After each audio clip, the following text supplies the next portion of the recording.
Alô, amigos. Dia desses eu li uma frase que dizia assim: se você criar seus filhos, você poderá mimar seus netos. Mas se você mimar seus netos, talvez você tenha que criar seus filhos. Esse texto me trouxe uma reflexão e uma lembrança de um filme de muitos anos atrás que assisti lá no saudoso Cine Pampa. Não vou lembrar o nome do filme, tampouco o nome dos atores, faz muito tempo. Mas o tema desse filme trata sobre um jovem condenado à pena de morte na cadeira elétrica num dos estados dos Estados Unidos, num departamento, num estado, numa província dos Estados Unidos. Durante o tempo em que esse jovem, condenado à pena de morte, esteve no corredor da morte, aguardando a sentença final, aguardando a decisão dos recursos, ele escreveu um livro. Portanto, esse filme é baseado em fatos reais. Basicamente trata de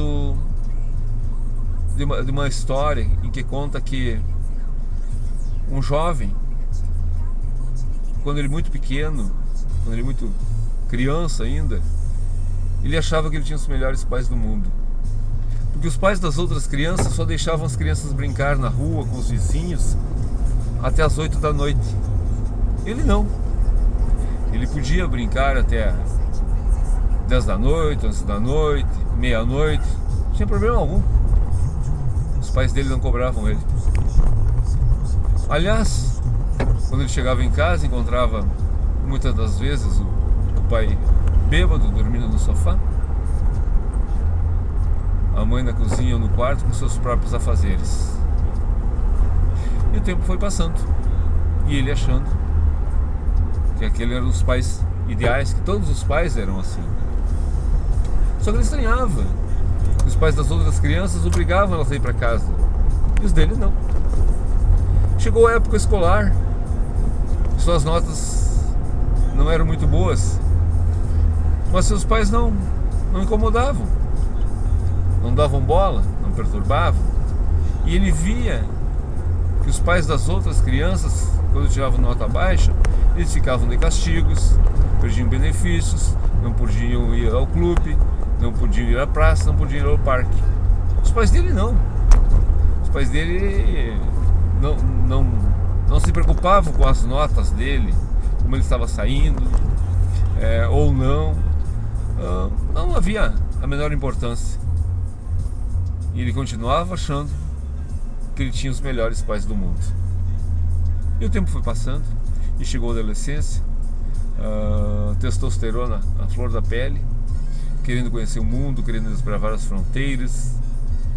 E ele começou a ir para os boates, para os clubes, e ele observou que os outros jovens da idade dele tinham um horário para sair e horário para voltar. Às vezes, quando estava no melhor da festa, no bom da festa, todo mundo conversando, se divertindo, os amiguinhos e amiguinhas, seus colegas adolescentes, tinham que voltar para casa porque estava no horário. E ele não. Os pais dele não colocavam nenhum tipo de limite. Ele poderia ir e vir quando bem entendesse. E ele ainda achava isso o máximo. Então, como ele acabou ficando até mais tarde, ele acabou encontrando outros jovens em situação muito parecida com a dele. Outros jovens que não tinham horário, que não precisavam voltar para casa, que poderiam ficar nas ruas.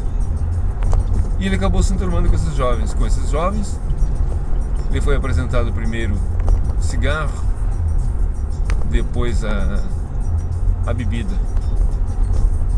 E ele achou no primeiro momento aquilo o máximo.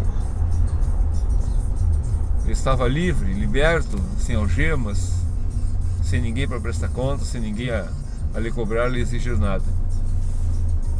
Contudo, no momento de reflexão, no momento em que todos os adolescentes têm as suas dúvidas sobre as verdades e mentiras, sobre o que é certo, o que é errado, ele ainda tinha no seu íntimo que aquilo não estava certo. Ele resolveu voltar para procurar os seus amigos que tinham horários, seus amigos que tinham regras, os seus amigos que tinham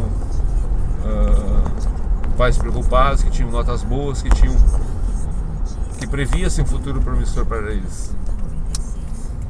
Contudo, ao procurar esses jovens, ele viu que esses jovens já não tinham mais interesse em manter contato com ele. Os grupos, as turmas deles eram outras turmas. Inclusive os pais desses jovens dificultavam sempre que podiam que ele participasse dos eventos, dos grupos, das reuniões onde estivessem os filhos deles. Então ele, sem ter para onde ir, decidiu voltar para aquele grupo que lhe ofereceu cigarro, com quem ele conheceu a bebida. E o tempo foi passando. Logo em seguida, ele foi-lhe apresentada a cocaína. No primeiro momento ele resistiu, mas depois ficou difícil para aquela turma ter alguém ali no meio que não consumisse. O normal seria usar cocaína. Diziam para ele que era bobagem aquele negócio de que a cocaína vicia, que aquilo era para os fracos, que é só para dar um prazer, que não vicia nada, que é conversa mole, que quem tem personalidade forte não vicia, etc, coisa e tal. Então ele ficou entre dois mundos. Aquele primeiro mundo para o qual queria voltar, que eram os colegas, que os pais eram chatos, mas nem os colegas, nem os pais daqueles colegas queriam ele por perto. E esse outro grupo, onde ele se sentia protegido, onde ele se sentia abrigado, mas fazia uso de bebidas, cigarro e agora drogas. Então ele resolveu experimentar para agradar os colegas, para dizer que era da turma e tal. E realmente ele viu que não era tudo aquilo que pintavam, que os pais dos outros jovens pintavam, que desenhavam, que era viciante, etc e tal. Porque ele usava só nos finais de semana, ele passava a semana bem. Contudo, alguns meses depois, ele já se sentindo seguro, afinal ele só estava usando no final de semana, não precisava usar no meio da semana. Ele começou a usar nas quartas-feiras, no dia do futebol com os colegas. Então ele acabava usando no final de semana e na quarta-feira. Isso se passaram talvez mais 6 meses, 8 meses, um ano talvez. Ele se sentia seguro. Total, já faziam 2 anos e ele não tinha se viciado, ele usava quando queria, muito embora já estivesse usando 2 vezes por semana. E assim que terminava o efeito da droga, ele comentava que dava uma tristeza, um dissabor, um desconforto. Afinal, a cocaína era o melhor que ele tinha conhecido até aquela idade. Nada podia ser melhor. A cocaína te leva ao céu, tu te sente um super-homem, tu te sente um rei, os problemas desaparecem, tu não tem dores. Se tu é um jogador de futebol, tu vira o melhor jogador de futebol. Se tu gosta de dançar, tu vira o melhor bailarino. Se tu gosta de pilotar carros, motos e corrida, tira todo o teu medo, o teu receio. Tu fica altivo, tu fica ativo, tu fica resiliente. Então era o melhor dos mundos. Mas contudo, quando passava o efeito, ele entrava em depressão. E ele tentou segurar por algum tempo, contudo, quando terminava o efeito, ele passava a segunda, a terça-feira, tratando os amigos aos coices, brigando com todo mundo, ranzinza. Muito embora trabalhasse, o trabalho dele era o pior do mundo, seja qual fosse o trabalho dele era ele achava o pior trabalho do mundo. Aí na quarta, finalmente, dia de usar. Contudo, algumas horas depois, quando passava o efeito, na quinta e na sexta, ele novamente ficava fazendo tudo rápido, extremamente agitado, querendo que o tempo voasse, que o tempo corresse para que chegasse logo no final de semana para ele poder usar de novo. E assim ele resistiu. Não tanto tempo quanto as outras vezes, onde ele chegou a segurar por meses, quase ano, mas segurou durante algum tempo. Até que resolveu ceder. Não conseguiu resistir, começou a fazer uso todos os dias. Todos os dias, à tardinha, ele usava a sua cocaína, mas imaginava que estava no controle. Isso obviamente lhe custou o emprego, lhe custou o trabalho, lhe custou seu círculo de amizades era totalmente outro. Então, para poder consumir, ele tinha que fazer coisas não tão certas. Primeiro, ele começou a roubar pequenos objetos de dentro da sua casa, quando podia, dinheiro da carteira do pai, da mãe, dos amigos. E os pais notaram que alguns objetos sumiam de dentro de casa, e aquilo gerou uma briga e o ambiente familiar ficou insuportável. Até que um dia, não tendo mais o que roubar na sua casa ou entre seus amigos, alguém lhe convidou para fazer um assalto. No primeiro momento ele levou um choque. Nossa, onde estou? Não vou, não vou. Tentou resistir, tentou não ir. Contudo, o seu amigo, se é que podemos chamar de amigo, insistiu para que ele fosse. Afinal, ele precisava de dinheiro, ele precisava da droga. Meu amigo disse que seria rápido, que eles tinham uma velhinha em vista para assaltar. Seria fácil, seria rápido. Eles estariam com dinheiro de novo para poder comprar cocaína. Então ele foi, desesperado, foi para o assalto. Obviamente usou cocaína para lhe dar coragem. Planejaram o assalto e foram assaltar a velhinha. Contudo, como o filme trata é baseado em fatos reais e é o que a gente vê acontecer a todo momento, sempre que você faz alguma coisa errada, nesse momento sempre tem alguém vendo, sempre alguém vai saber, sempre alguém vai reagir.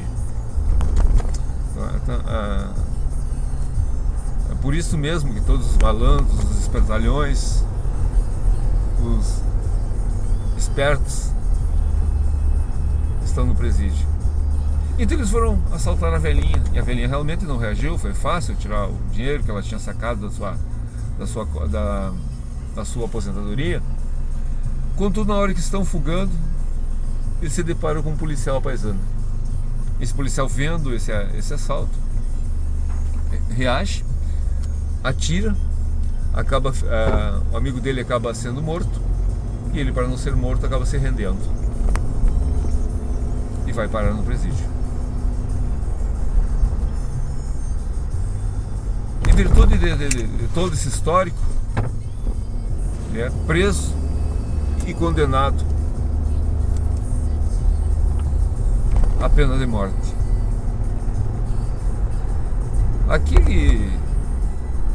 Nesse momento,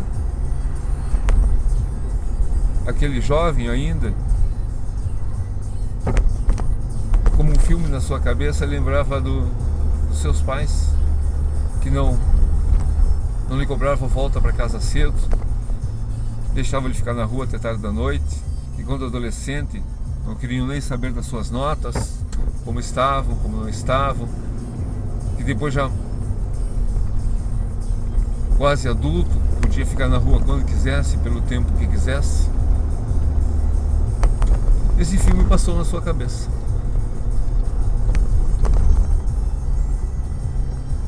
E então ele foi para os tribunais, foi tentar se defender, defendeu como pôde, contudo não teve sucesso.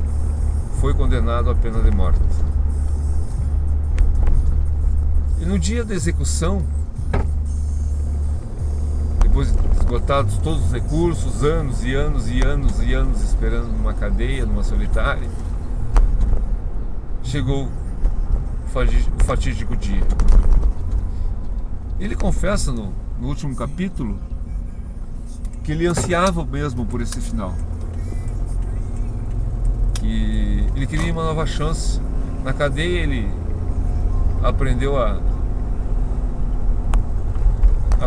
entendeu, estudou que a vida não se resume a esta dimensão. Então ele acreditava numa outra dimensão, numa outra vida, numa próxima oportunidade. Ele acreditava que a morte não seria o fim, mas seria um livramento. Então ele já não fazia mais sentido a vida. Muito sentido. Então no dia da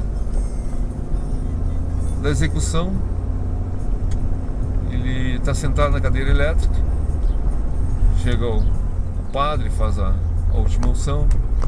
Após isso chega o carrasco e pergunta se ele tem um último desejo. E ele diz que sim. Ele diz que queria beijar seu pai. O carrasco estranhou, porque o carrasco sabia da história, mas foi levar aquele desejo ao pai. Como a gente vê nos filmes americanos, as testemunhas ficam numa outra sala, cercadas dentro de um vidro, e o condenado fica ali sentado na cadeira elétrica esperando a execução. Então o carcereiro chega para o pai dele e diz: olha, teu filho pediu como último desejo que quer te dar um beijo. O pai dele se sentiu surpreso, primeiro porque eles nunca tiveram uma relação de pai e filho normal. Ele nunca foi um pai presente, muito pelo contrário, quando se encontravam eram para brigas, cobranças por parte do filho e fugas do lado do pai. O pai jogava a responsabilidade para a mãe jogava a responsabilidade para o pai. E ninguém assumia a responsabilidade sobre ele. Contudo, o pai pensou: puxa, ele está na cadeira elétrica, ele vai ser morto dentro de minutos. Talvez esse beijo seja um pedido de perdão, talvez ele tenha se dado conta de que ele esteve errado a vida toda. Talvez seja isso. Vou atender esse desejo do meu filho. E nesse ponto do filme, que é o ápice do filme, com o filho amarrado, preso pelas correias na cadeira elétrica, então o pai chega e encosta no ouvido, o rosto, na boca do filho, para poder levar um beijo. Nesse momento, então, o filho, simulando um beijo, agarra com os dentes a orelha dele, do pai, e agarra com toda a força que ele tinha. E o pai, desesperado, tenta se soltar, mas não consegue. Ele está agarrando muito forte, mordendo com toda a força que ele tinha. E aí então o carcereiro intervém, os guardas intervêm, tentando soltar o pai da boca do filho. Quando conseguem, o filho havia decepado a orelha do pai. Então, essa parte do filme é bem forte mesmo, é muito sangue, esguichando, escorrendo, ele se debatendo ali com somente a cabeça, ele podia movimentar, o rapaz ali na cadeira elétrica, muitos gritos, muito desespero, sangue, correria, etc. Tal. Vem os enfermeiros para socorrer o filho, socorrer o pai, perdão. E em virtude desse motivo, a execução é interrompida. Ele é levado de volta para... retirado da cadeira elétrica e levado de volta para a cela. Então, nessa parte termina o filme. A gente não sabe depois se ele foi condenado efetivamente à morte, ou houve algum outro recurso, algo que impedisse. Não houve, pelo menos que eu saiba, um segundo episódio. Contudo, a mensagem clara que fica é que, voltando lá ao início, se você criar seus filhos, poderá mimar seus netos. Mas se mimar seus netos, talvez tenha que... Se você criar seus filhos, poderá mimar seus netos. Mas se mimar seus filhos, talvez tenha que criar seus netos. Então a mensagem que fica, clara, cristalina, contundente e incontesta, é de que jovens e filhos precisam de um norte, precisam de um porto seguro, precisam de regras, precisam. Então, se você tem filhos, assuma a responsabilidade. Só você vai conseguir mudar o rumo da história do seu filho. Creia nisso. Muito obrigado. Tenha uma boa semana. Fiquem com Deus.